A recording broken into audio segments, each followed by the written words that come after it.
And I could tell you a lot about different data viz tools, different data viz strategies and techniques, but probably the most important thing I can tell you about being a good data communicator is to know your audience. Who is your audience? What do they know about your content? What do they know about the graph type? What level of expertise do they bring to those? What platform do they use? Are they just going to be using their mobile phone? Are they going to be using a big, huge monitor or multiple monitors at home? And so I think while for most of us on this call, sort of our, kind of core APPAM community, for this exhibit probably feels fairly comforting for most of us, right? It's just an Excel file. This is what we do every day, all day, is wade through Excel files. But for CBO's target audience, for members of Congress and their staffs, this is probably not the thing that they're going to use, right? Nancy Pelosi, at the time, John Boehner, Paul Ryan, right? They're just not going to open an exhibit like this and wade through all of these numbers and all these columns and all these rows. So along with some of my colleagues, we revised this exhibit. And as you can see here, what I did is pull out some of the numbers, but replace them with a lot more numbers. But instead of adding more columns or more rows, we replace them with these small area charts. So you can see, again, just for these first three options, the change in the trust fund, the annual balance didn't really change over time for that first policy option. For the second one, it increased a little bit and then flattened out. And for that third option, kind of just increased over the entire period. And this report got a lot of great feedback, a lot of attention from folks inside the agency, from other folks working in the Social Security area, and of course from people and members on the Hill. And so that freed us up. That gave us some leeway to start to take a kind of different, more refined approach to our data visualization. So we changed the way we approach some of the graphs and charts in our regular reports. We started making new report types, and we started making infographics. This is an infographic I helped create in June of 2012. This is designed to be printed, right? This is designed to be on an 8.5, 11 page paper. Even today, more than a decade later, DC is still a print town. So policymakers, and I would say not just at the federal level, but also in the state and local level, they like to hold things up, right? They like to hold things in hearings. They like to be able to hand it to people. They want that single or small number of statistics or facts or numbers that they can use to communicate to each other and to their staffs and even to their constituents. When this came out in that summer, it corresponded to like a 150-page report. But the goal here of this particular infographic was to bubble up the most important pieces of information into this 8.5 by 11 piece of paper that members or staffers could hold in their hands. And it was at some point later in that summer where folks at CBO were watching a House Budget Committee hearing on a TV out in the hallway outside my office.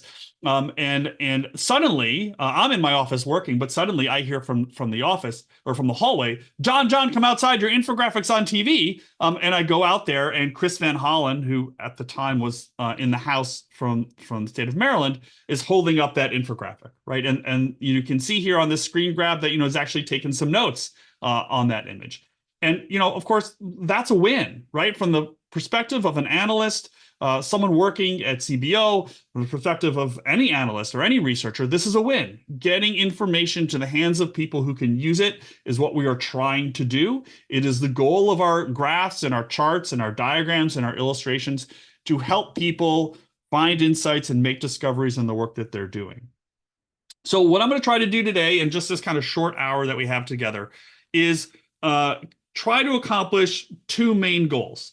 The first goal I want to try to accomplish with you is to talk about how the human eye-brain system facilitates the understanding of information. Because what you're going to see is that the way that we as human beings look out a window or look at the world is the same way we look at graphs and charts and data visualizations. And if we can better understand how our eyes and brains maneuver around a graph or a slide or a web page, we can use that to our advantage to help people see the things that we want them to see the most important things on the page or on the screen. And then I'm going to talk about some of my basic overriding strategies and principles for better data visualizations. And these are not going to necessarily take you to the end of creating the most effective graphs that you can create. But my hope is that by seeing just these few things that I have sort of worked on and developed over the years, you can use them as an introductory sort of checklist when you're creating your graphs and charts. And I'll warn you right off the top that we are going to use the chat window to answer some questions, especially right at the beginning here. We've got, let's see, we've got 70 people in the room. So the more people can use the chat window, the better this is going to be. I'll also say you should feel free to ask questions in the chat window, and I'll try to get to those before we close up. Okay, so first learning goal for today is to understand how our eyes and brains facilitate the understanding of information. And there's lots of models for the eye-brain system. I like this model known as pre-attentive processing for data visualization because I think it's an easy way to understand this. So first, let me show you the kind of dense definition of pre-attentive processing.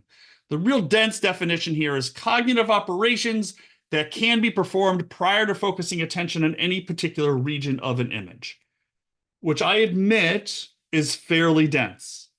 But really, all you need to think about is that pre-attentive processing is the stuff you notice right away.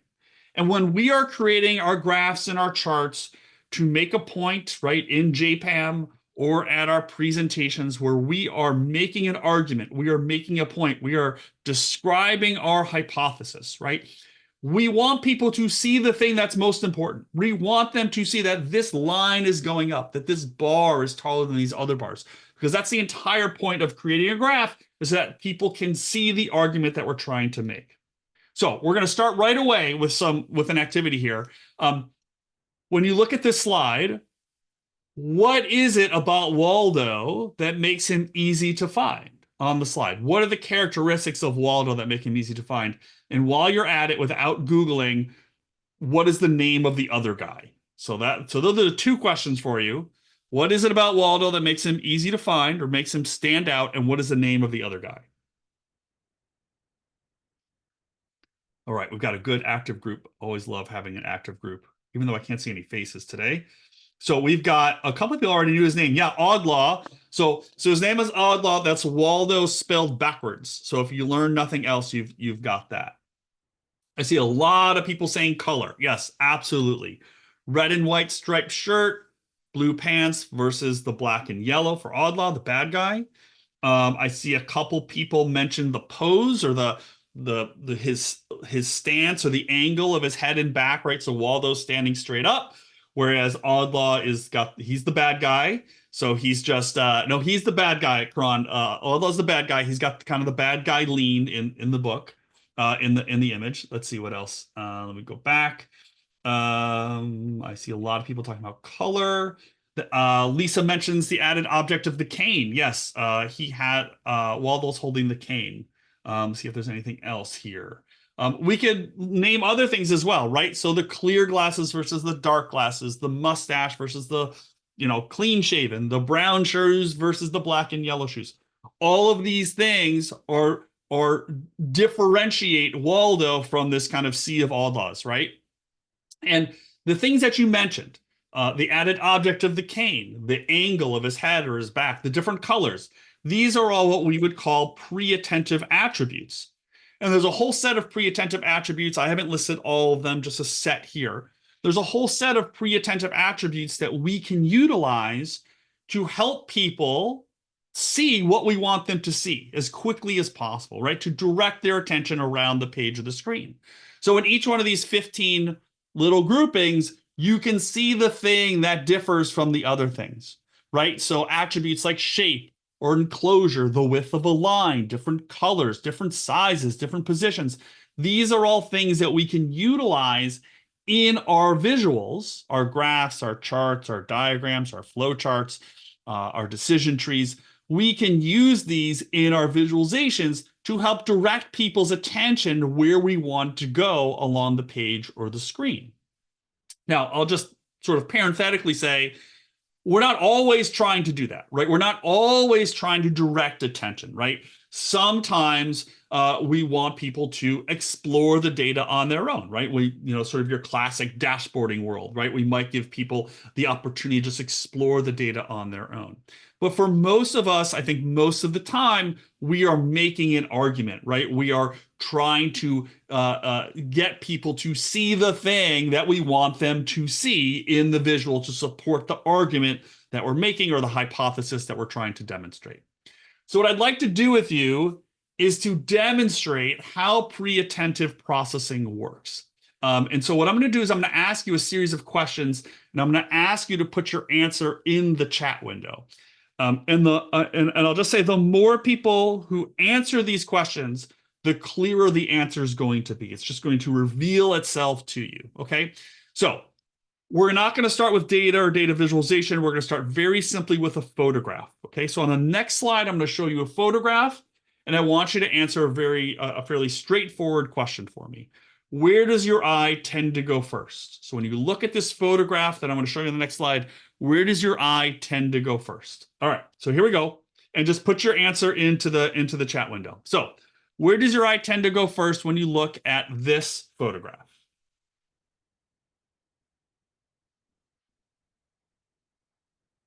I'm going to give it just a few more seconds. A lot of great answers in here. Thank you, everybody. Now, this, of course, requires me to do some scrolling up and down the chat window, chat box. Okay.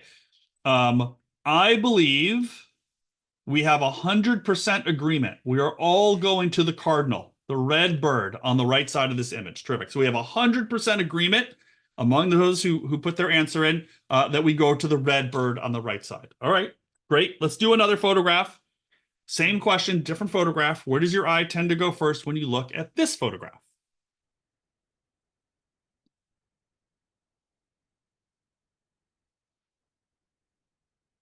I'll just give it a few more seconds here.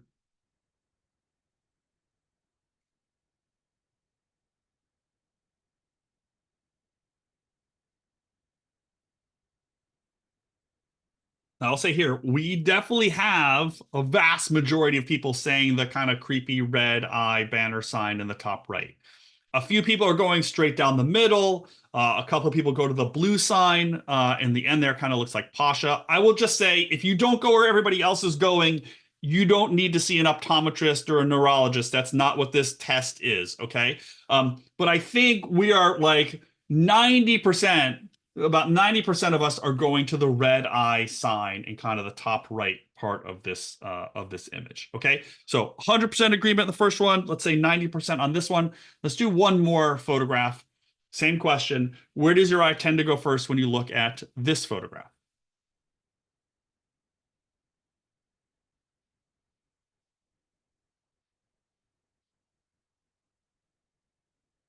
I'll give it a few more seconds here.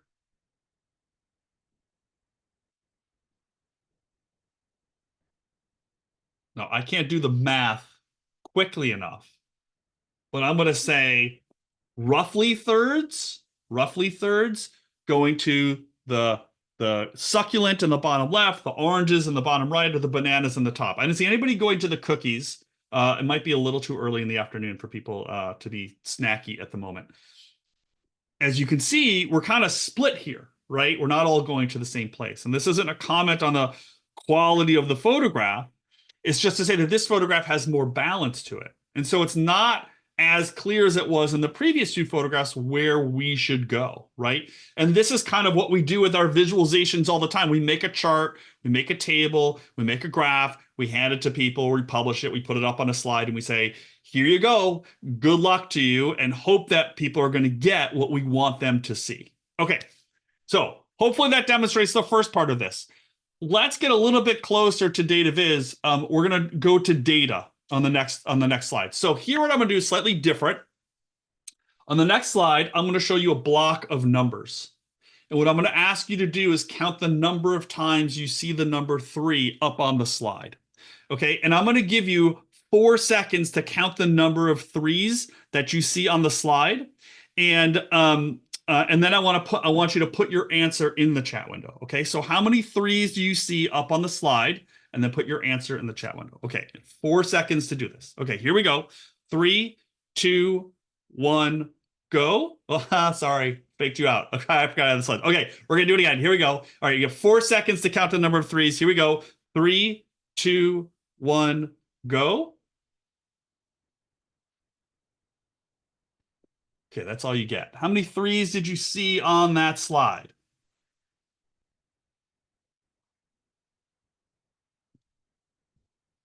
Okay, now this I can't really count. So I'm just going to give you a range. I think I see a range from 3 to 7, 3 to 8. I see 3 to 8 is what I'm seeing here. Okay, we're going to do it again. I'm going to show you the same total number of digits, but I've scrambled them all up. So they're not in the same position anymore.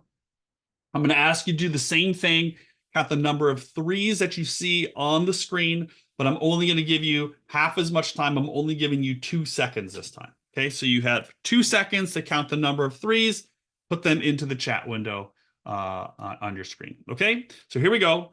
3, 2, 1, go. How many threes did you see that time? Whoa, look at all these sevens scroll through. And of course, the question is, why are we in so much more agreement? Why are we so much more accurate the second time around with half as much time than we were the first time? Well, obviously, it's because I use this pre-attentive attribute of enclosure, right? I highlighted those 7 threes, right? I could have used other attributes. I could have used color. I could have used the thickness of the line. All of these and more are ways in which I can make these 7 threes pop off the screen to make this task of simple counting as easy as possible. So we've moved from photographs to data, and now we can finally get to data visualization, right?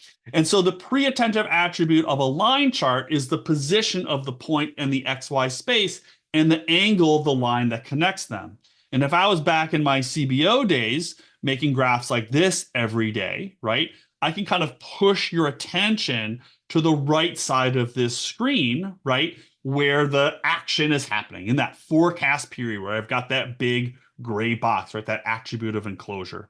And you can see this and other attributes in action all over the place. This is now getting to be a fairly old graph from the New York Times showing the number of people uninsured for health insurance falling between 2013 and 2016 in the solid blue line. And then this projection period, we've got this big gray box with the 2 lines stretching out to the right here, and our eye moves to that part of the screen or that part of the image.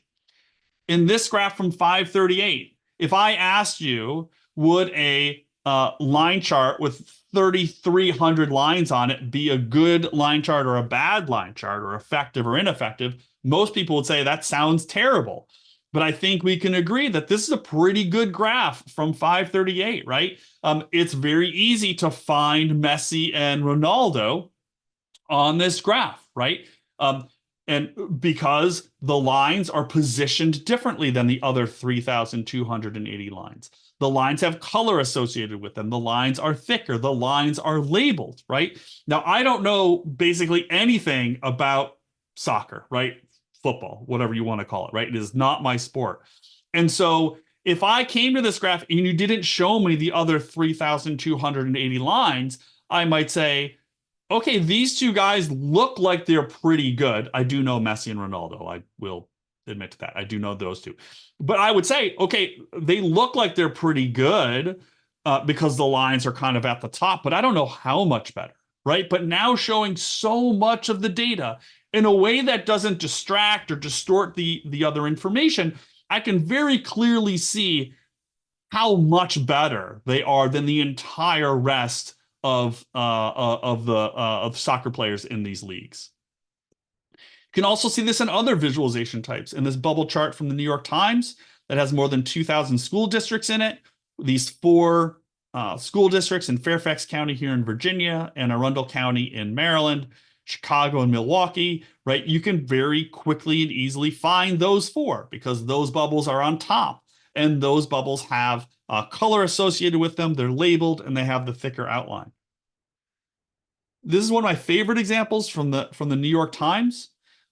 a very simple gray bar chart. And our eyes very quickly go to the right side of this image because those bars are slightly darker and they have that little text box, just pointing your attention over to the right side of the image, which of course is the entire point of this news article about the decline or the declining height of those three bars.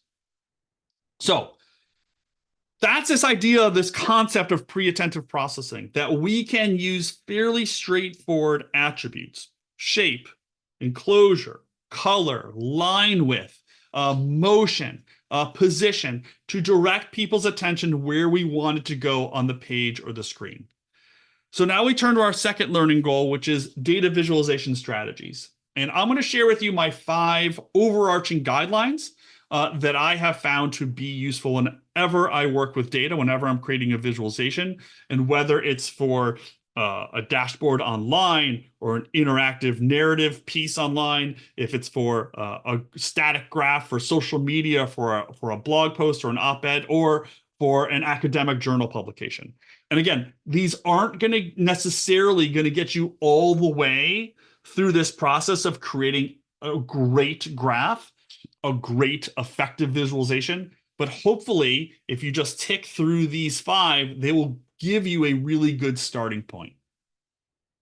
Okay, so the first of these 5 strategies or guidelines that I like to follow start with the first one here: show the data, which sounds obvious, but many of us don't end up showing the data or showing the data clearly enough, right? Maybe we narrow the data down just to the 1 or 2, 3, 4, 5 things that we want to show, or we put on too much text or icons or annotations, or we leave too much stuff on our graph so that it's not clear what the reader is supposed to learn. What you see in front of you is what's called a dot density map.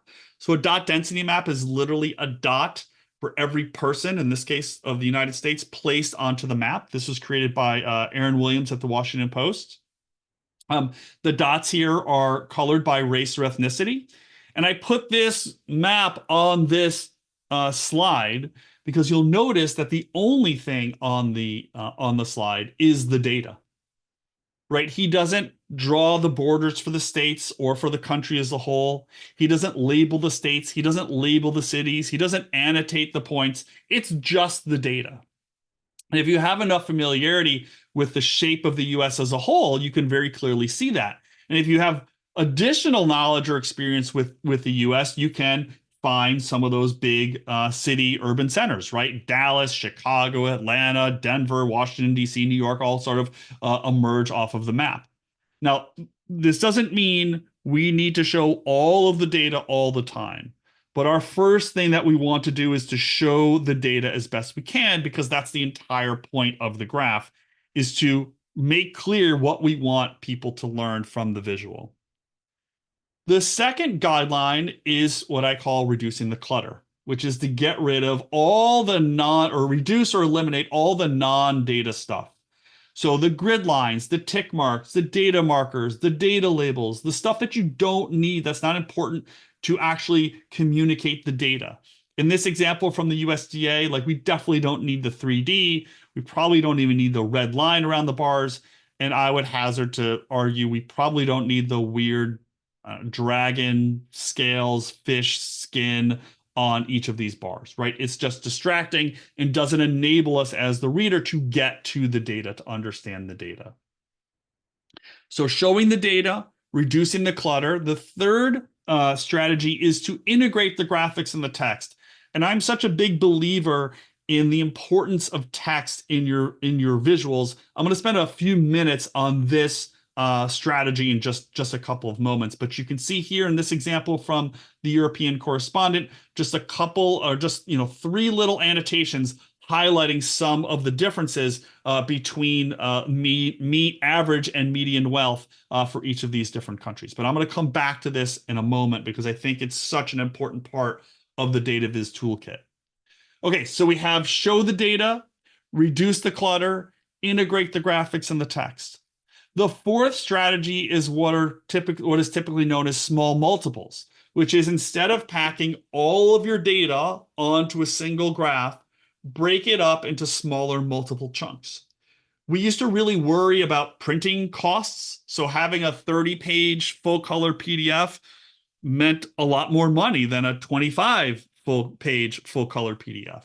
We don't really worry about that as much. But even more importantly, instead of putting all the data on a single graph so that it looks like, in this case, one big line chart that'll look like a bunch of spaghetti, we can break it up into smaller chunks. I'll also note that small multiples doesn't necessarily mean that each of your graphs has to just have one thing. In this example from the New York Times, this is COVID vaccination rates. You can see they have 15 individual states. If you had, say, a line chart of, child food insufficiency rates, you could break it into groups by region of the country, by, say, states for which that rate is going up versus staying flat versus going down. So it doesn't have to be sort of one graph versus, say, 50 graphs. You could have one graph versus, say, 4 graphs or 5 graphs. So don't feel like it just has to be one thing on your small multiples. It can be groups or logical orders of your data. Okay, so far we have 4. Show the data, reduce the clutter, integrate the graphics and the text in small multiples. The 5th strategy is what I call starting with gray. And what I mean by starting with gray is when I make a visualization, what I like to do before I put it out into the world is make everything on the chart gray. Because what that does is it gives everything the same weight, the same importance, the same color. So it's impossible for you as the reader to navigate it. So what that does is it forces me as the content creator to incorporate, or at least consider, my pre-attentive attributes and how I can employ them to direct your attention around the page or the screen. So those are the 5 principles. Let me pull them together in an example from JPAM. So this is an older piece from JPAM. The authors here are visualizing the relationship in their econometric model, the relationship between the unemployment rate and SNAP participation. Let's do the same experiment we've been doing. Where does your eye tend to go first when you look at this slide? So same thing, let's use the chat window. Where does your eye tend to go first when you look at this slide?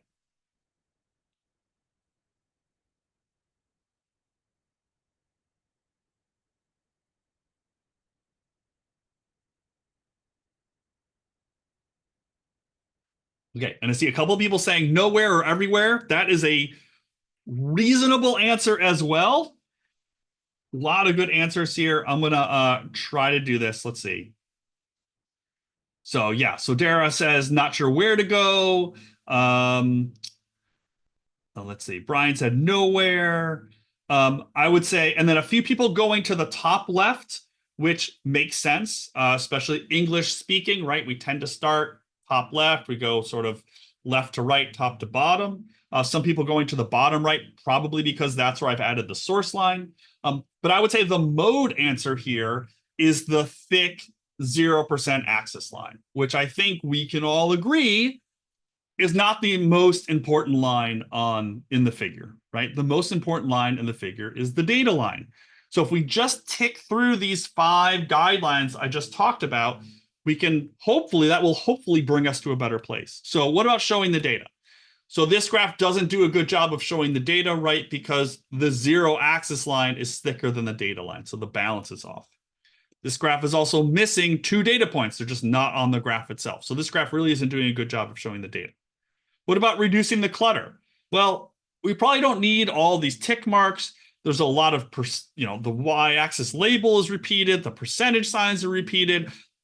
We probably don't need all that. The grid lines are kind of heavy. There's frames around all the graphs. So we probably can reduce or eliminate a lot of that kind of redundant clutter. What about integrating the graphics and the text? Well, in this case, I don't know what WE stands for. I don't know what AO stands for. I don't know what SS stands for. And no, they did not define these in the notes to the figure. You sort of had to like flip 15 pages earlier or something like that to find what these things meant. So I don't know what these abbreviations mean very, very simply. What about our last two? Small multiples. Yeah, they did small multiples here, which is great. Imagine if you had one chart with 12 different lines all crisscrossing each other. It would be almost impossible to read. So we've got that. And then finally, what about starting with gray? So that's where I'm going to start here. I'm going to remake this graph and I'm going to make everything the same color, the same weight. So you'll see here I've already made some changes for this graph, right? I eliminated two sets of y-axis labels and x-axis labels because the charts are aligned in a grid, so I don't think I actually need all that. I spelled out each of those abbreviations, so now you know that WE stands for Welfare Cash Assistance. But I've made everything gray here. And so what that does is it now forces me to say, okay, so where do I want to focus your attention and how am I going to do that? So in this case, I'm going to make the data line the darkest, thickest line on the screen. I'm going to make, of course, those confidence bounds a little bit darker. I'm also going to make the 0% axis line a little darker, only because I think our instinct is that the bottom of each of these graphs would be 0. And I want it to be clear that 0 is kind of in the middle here, right? The SSI line sort of bounces right around 0. Now, you might come back to me and say, yeah, but I like having those axis labels on there. Okay, go ahead, put them back on. Oh, I want the confidence bounds to be dashed, not solid. That's fine too. Data visualization has very few rules. It's a little bit of art, a little bit of science. And so if you have preferences for how you want your graphs to look, go for it. And you find over time what works and what doesn't work. And the best way to do that, of course, is to ask people, does this graph tell this story? Even better is to give the graph to someone and ask them to tell you what they learned from the graph, right? What did you learn? Leave it open-ended and ask them what they learned. And if their conclusions are not going to where you want it to go, then you might need to revise that visualization. Okay, so all we did there was really tick through those 5 strategies and ended up at a better place. So now what I want to do is focus on that third strategy, integrating the graphics and the text, because I'm such a big believer in the importance of text that I just want to dive in just a little bit more. And what you often hear is people say, you know, a good graph is one in which I should even have to read it. I should just be able to glance at it and I would just get it right away. And I just disagree with that. If I glanced at a bar chart, all I would learn is that there are a bunch of rectangles of differing lengths or differing heights, right? I'm going to need to read some text at the very least to know what I'm looking at, right? But we can use that aspect of text to make our graphs more effective and more useful for our readers and our users. And there's 3 ways that I like to think about this. And these, they do kind of increase in complexity, but still not all that complex. So I'm going to talk about directly labeling your data. So instead of having that legend off to the side or below your graph disconnected from the content, talk about moving those labels onto the graph when possible. You're not always going to be able to do this, right? A map, for example, is almost, maybe even by definition, is going to need a legend, but oftentimes we can directly label our data. I'm going to talk about creating using active, concise titles to tell people what they should learn from the graph rather than just what's describing what's in the graph. This is probably going to be the place where most of the folks here, most APPAM folks, right? Most government analysts, nonprofit analysts, are really push back here, and I'll make my case for you. And then the last part will be adding another layer of annotation to help people understand how to get the content, but also in some cases how to understand how to read the graph. So let's start with directly labeling your data in your graph. Here's a fairly straightforward visualization. Actually, I'm gonna let you do this. How would you change or edit this graph to make it more effective? And to answer that question, just think about those 5 things we just talked about, right? Now, for example, we're not going to need small multiples here. We have 4 nearly parallel lines. But go through those 5 strategies we talked about and think about how you could improve this graph. So put in the chat window how you might try to improve this graph.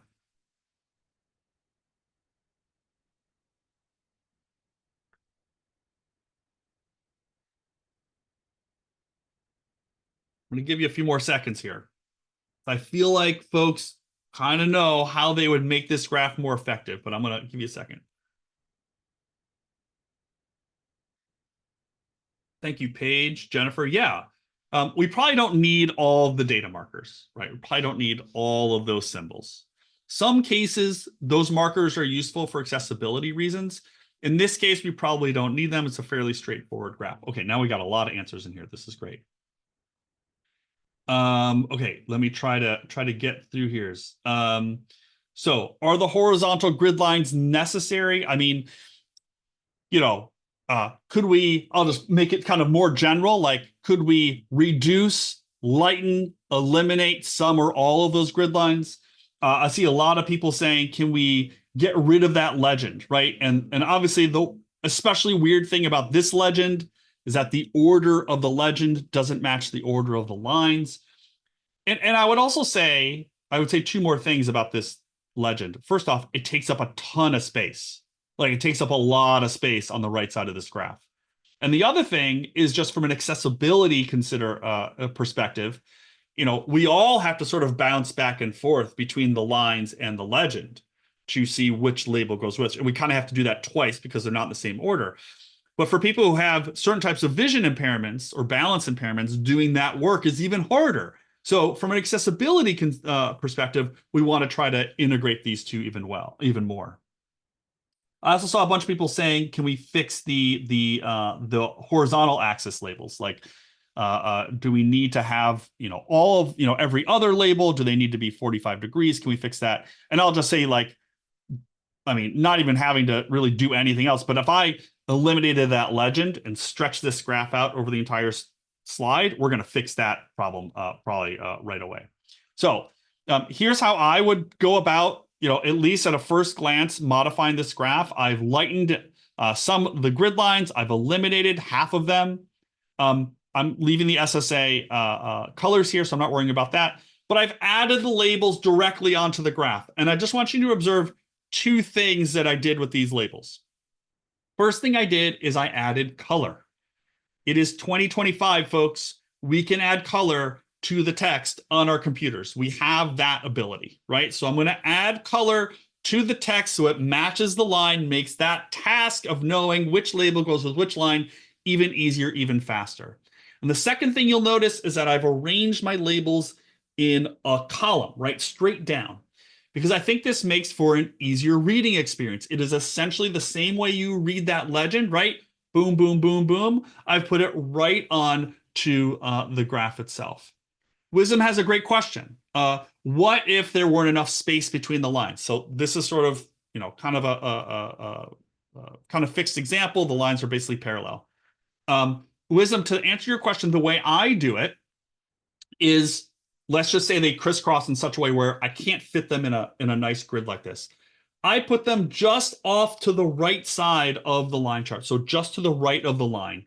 Now I'll have all my labels left aligned, just off the graph, still with colored, still making it an easy way to read the labels right down the graph. Jennifer asked about the citation. Excuse me. I mean, yes, I would have the citation, you know, in the notes below the graph for sure. I'll go back to this one. So the image here is from that report. The citation at the bottom is just my a text box, just, you know, making sure that you know that this is from SSA. This, of course, is my recreation. But yes, I would also, of course, add the sources in the notes. And Brian mentions that in print, some of these colors may not show, and make sure they're accessible for people with certain color vision deficiencies. That is certainly the case. I would just I'll point out very, very quickly, and I'll put in a couple of links before we go into the chat window, that the most two things about color vision accessibility. First is that the most common form of color vision deficiency is reds and greens, but similar shades of reds and greens. It's not all reds and all greens. If you have a very pale red and a very dark, rich green, someone with that form of color vision deficiency would be able to differentiate between the two. The second thing I would say is that color vision or color blindness is not the only form of disability, the only type of impairment that will impact people's ability to read your data visualizations or your text. There are lots of other impairments out there. Also, not all impairments are permanent, right? If I break my arm after this webinar, it's going to be really hard for me to use my keyboard. So I would just consider that. And the last thing I would say is actually, no, I haven't tested these, but this was from a print document back in 2012. So I would say I wouldn't necessarily put my faith in SSA having done the accessibility checks, but I certainly stuck with their colors for this example. Okay, I think I answered all of the questions. Okay, terrific. All right. Second one is using active, concise titles. Okay, so here's where I often get a lot of pushback from folks. So I'm going to give you a little bit of science first, and then I'll make my case. What you see here is two sets of images from a research study out of a team from Harvard. What this team did is brought people into their lab, sat them down in front of computers, and showed them a bunch of graphs. And those computers were hooked up to eye tracking software. So what you see here on this slide is the results of the eye tracking software for two people in the study. Okay, so you can see they're both looking at these same 5 graphs. And so these kind of like heat map images are where each person spent the most time or more time, more time looking directly on the image, right? Because the eye tracking software literally follows your retinas around the screen. So the way you kind of look at this is if you look at the pie chart visualization in the bottom left, person A at the top spent a bunch of time looking at the middle of the pie chart. Person B on the bottom spent less time looking at the middle of the pie chart. So the researchers tabulate all that eye tracking quantitative information. Then they shut off the computer. They give each participant pen and paper, and they say, okay, you've got a few minutes. Write down as many observations as you can about the graphs that you just saw. And then they tally up the qualitative information. And this is what they found. That text elements, in particular the title, are mentioned most often in the descriptions of these graphs and charts.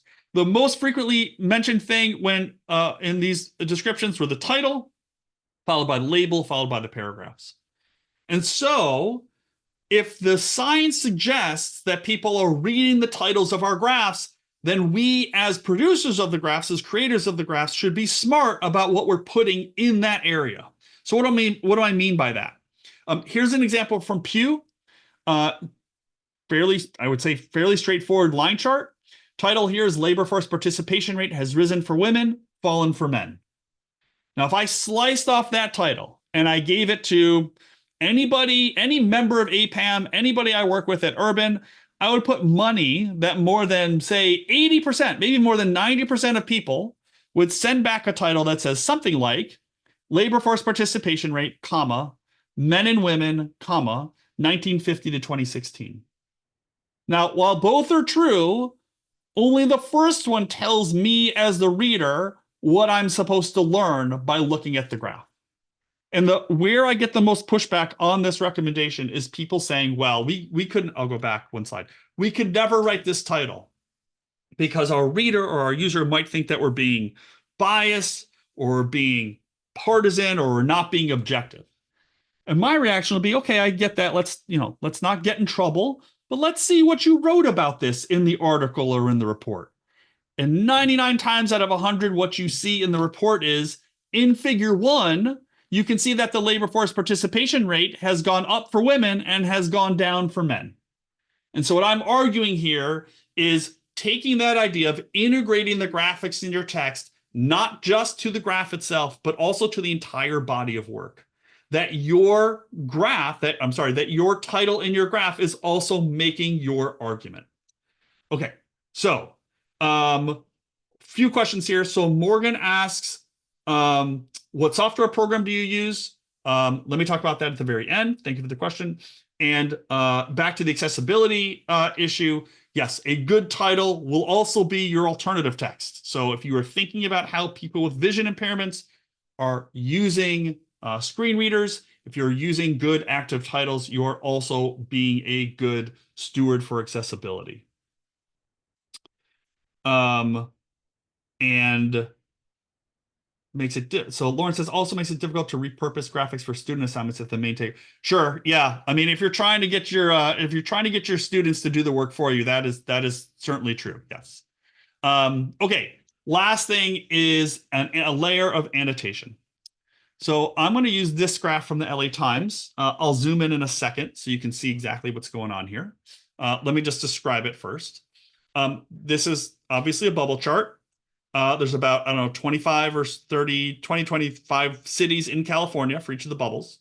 Along the horizontal axis is the change in the violent crime rate, and along the vertical axis is the change in the property crime rate.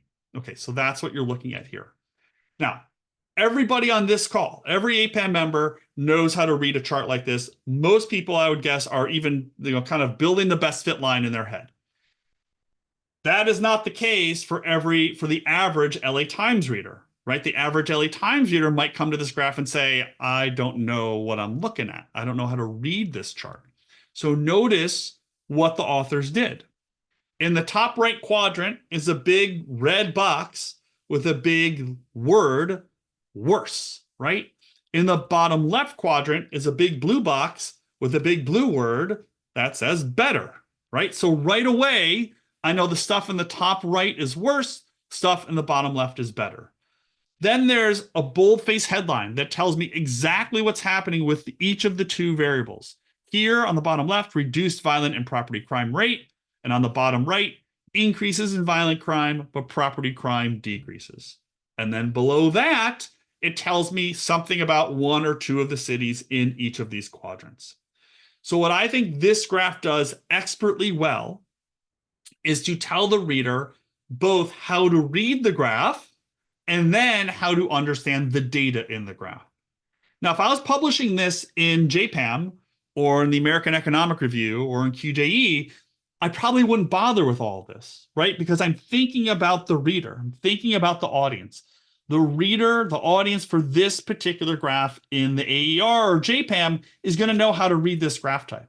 But if I'm putting it on social media or in an op-ed or in the LA Times, I might need to think about adding an annotation layer to help people understand how to read the graph before they can get to understanding the content in the graph.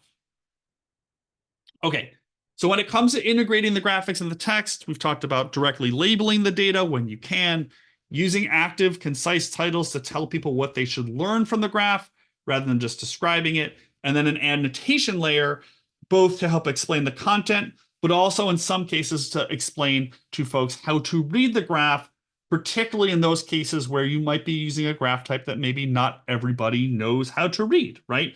Moving sort of outside the line chart, bar chart, pie chart sort of, collection of graph types. Okay, I did want to share before we wrapped up kind of the one rule of data visualization. And the one rule of data visualization is that your bar charts, whether they be vertical or horizontal, should start at 0. This is sort of an infamous example in the field from Fox showing the top marginal tax rate going from 35% at the end of 2012. This is the fiscal cliff era, for those who remember, and 39.6% in the beginning of 2013. And it looks like this huge increase between the two, essentially over the 2 days. Why does that happen? Let me give you a little bit of mathematical intuition here. Imagine that the increments along the y-axis in this graph are each an inch. If I take a ratio of the heights, I get a ratio of 1.3, right? So 2 inches divided by 1.5 inches. If I start the graph at something other than 0, say start at 100, but still have that same height, and I recalculate, I get a ratio of 2. So the version on the right that starts at something other than 0 overemphasizes the difference between the two bars. And so if I take that Fox graph and I start it not at 34, but started at 0, you can see that it's not overemphasized. The difference is not overemphasized. I'll also say that this is sort of the number one thing I look for in graphs when I'm worried I might be being misled or led astray, right? What I mean by that is these arbitrary decisions. This arbitrary decision to use 34% as the starting point, right? They could have used 30 or 29 or 32.5, right? Anytime an author or creator makes an arbitrary decision like that, that's when I start to worry I'm being lied to. So for example, if I made a bar chart of my height and my son's height in inches, right? If I started this graph at 40 inches, it doesn't mean he doesn't exist. I've just made this arbitrary decision to start the graph at a different number. So that's really the only rule of data visualization. The rest is all sort of a mix of art and science that we can debate. Just two more things real quick. Small multiples that I talked about earlier, that sort of fourth strategy. As you can see here, they can be applied to any chart type and more, of course. Network diagrams, scatter plots, maps, line charts, so on and so on. Just a few examples. This one from the Brookings Institution. Each one of these curves is the income distribution, with each of those yellow bands showing different definitions, different ranges of the middle class from different scholars or different organizations. Again, imagine all this packed onto one graph. It would be really, really hard to see these individual definitions. This one from 2020 in the Texas Tribune showing the presidential voting results by county in Texas. Instead of one big map where you'd sort of have to navigate around to see the different patterns, they just give you four smaller maps of Texas. So break it out into these categories, right? So, and works, I think, really well for a newspaper where you can sort of walk across from left to right along these four small multiple maps. So you get this little story. And then finally, this one from the Washington Post that came out a few weeks ago, showing air quality in the Paris in the area around Paris after they after they changed some of the driving and emissions rules. You can see how much cleaner the air is today than it was just about 20 years ago. Last thing is this concept of starting with gray. As I mentioned, I like to do this with all of my work. When I'm making a graph, I try to do it physically. Sometimes I can't. I don't have enough time. I'm moving quickly. The tool I'm using maybe, sort of doesn't avail itself to that. So I'll do what we've been doing today. I will close my eyes for a few seconds, open them, and see, does my eye go where I want my reader's eye to go? But when I do have time, I'll do something like this. This is per capita CO2 emissions for 6 large countries around the world. Now, you can understand this graph, right? This would not be hard for you to get. If I printed it out, handed to you, you'd be able to understand it. But what if instead I made all the lines the same color? There's no way for you to know which label goes with which line. And so now this forces me to make a decision. I want to say focus on China. So I'm going to move that line on top of the other ones, and I'm going to make it a little bit thicker than the other lines. Then I'm going to add color to the other lines, and then I'm going to start doing the things we've been talking about. I'm going to add some labels off to the side here to Wisdom's question from earlier. This is how I'd handle it in a graph where the lines sort of crisscross. I'm going to add color to those lines. And then I'm going to add a arguably good title, and then maybe add some annotation, right, to help explain why this yellow line crashes down, why this orange line starts to go up. And so by just stepping through those 5 guidelines, I end up in a better place. The starting with gray strategy also works at the end of the process. I showed you this graph earlier from 538, where it's essentially ending with gray.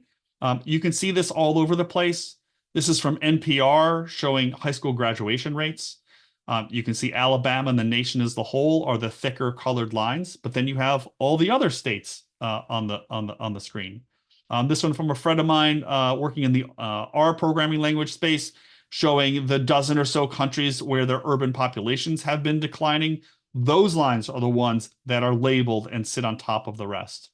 And then this one from the World Bank showing life expectancy, the sub-Saharan African countries in yellow. And if I took off the gray lines, you might read this graph as saying, okay, these lines they're trending upward. That looks pretty good. There was this dip here in the early 2000s, but overall, this has kind of been trending upward. That's good. But now when I put on the rest of the countries, put on all those gray lines, you say, okay, yeah, it's going up, but look how much it lags behind the rest of the world. Okay, so just to wrap us up here at the end of our hour together, I'm going to just do one more thing real quickly. I've talked about a lot of sort of your classic graphs, line charts and bar charts and pie charts. I just want to show you how two news organizations told the story of Taylor Swift's wealth just a few months ago. The Guardian told the story like this, a paragraph essentially listing out her wealth. $110 million for her homes, $400 million for her music catalog, and so on. Now, what you might not know about the Eras Tour is that when you go, attendees make these bracelets and they share these beaded bracelets with one another as sort of part of the community. And so what Bloomberg did with that is they created this graph. It's the same data presented in a very different way and not presented out of anything out of your drop-down menu of Excel. So my point here is that not everything needs to be a line chart, a bar chart, a pie chart. Try something different. Experiment. Try other things depending on your audience, who you are trying to engage. I'm not sure Ertl would love this in JPAM, but this works really great in Bloomberg News. Might work really great in a presentation at APPAM. It all depends on your audience. So let me just wrap up with those 5 strategies. Show the data, reduce the clutter, integrate your message, integrate the graphics and the text, try that small multiples approach. Don't always need it, but it's a good technique, and try starting with gray. And the most important thing is to start with your audience. Think about your audience, who they are, what they need, their level of expertise. And I think the more and the better able you are to do that, the more successful you're going to be in your work. I'm right at the top of the hour. I'm happy to hang out and answer some questions should folks have it. But I know others have to go to their next meeting. Thanks so much for coming to this webinar. Make sure you stay tuned with APPAM. There's lots of other webinars coming up over the next few months as we lead up into the fall conference in November.